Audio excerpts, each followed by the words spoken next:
have a review on the Nars Sheer Glow, and I am in the color Punjab. I only have a sample because I didn't want to go full out and buy the foundation, especially since I have the matte one and I really love that one. I just want to kind of test this one out, compare it for you guys to the matte one, and also compare it to the Neutrogena Healthy Skin, which is called a dupe for this. So I am in the shade Punjab, and this foundation is $44. It's supposed to give you a glowy, natural finish to your skin. On the Sephora website, it says it's a satin finish, and it's sheer to buildable coverage, and it's supposed to hydrate your skin. It says that it's good for people from normal to dry skin. So this foundation is really made for those with dry skin or normal to dry or just normal skin. So it's not really recommended for someone like me who is combo to oily skin. The foundation didn't wear that long as much as the matte one on me. This only wore maybe around 6 hours before I started seeing some major fading around my cheek area here and a little bit around my chin, that kind of area where I start to kind of sweat a lot. So it didn't last as long as the Nars matte foundation. I thought maybe it would last longer, but it didn't. So I really do think that this is good for those with dry skin and normal skin. I wouldn't recommend this for combo to oily skin, and for the price point, it's just way too expensive. So that's kind of like my comparison to the matte one.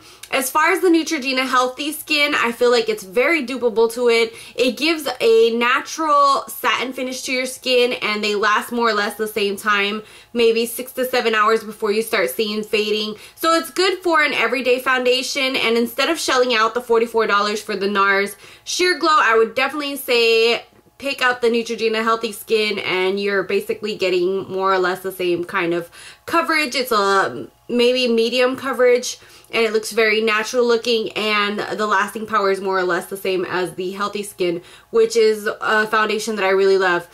Definitely wear powder and setting spray and all of that to make it last longer. But I would say it's good every day. It's not something that's sweat proof or anything like that, but it is a good everyday foundation. So I'm going to go ahead and do the demo for you guys just so you guys can see what it looks like on my skin. And the shade I have is Punjab, which is a very yellow undertoned color. As I've said with the Nars foundations, they don't have a precise coloring to them. Some of them have peachy undertones, some of them have more yellow.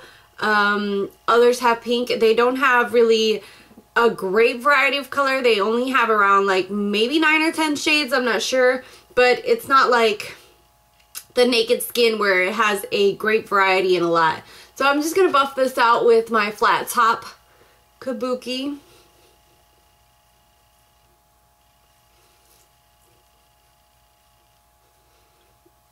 I have to say I really like how natural it looks, but like I said, it's $44, so I'm not going to shell out $44 for something that I can find at the drugstore that does more or less the same thing. I do like the color match more on this than the Neutrogena Healthy Skin that I have.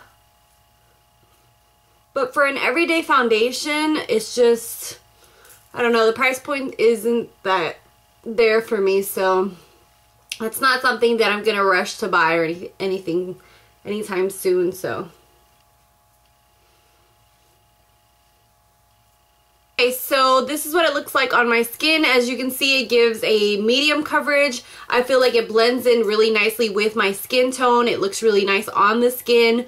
Like I said, the lasting power just isn't there for me just because of the skin type that I have. So I would definitely recommend this if you have normal to oily skin. And it does give more of a satin finish. I was expecting it to be more glowy and shimmery, and it's not any of those at all. It's just a great natural satin finish. But I really do feel like the Neutrogena Healthy Skin does more or less the same thing. So I'm just going to stick to that foundation for this kind of coverage and look when I want it.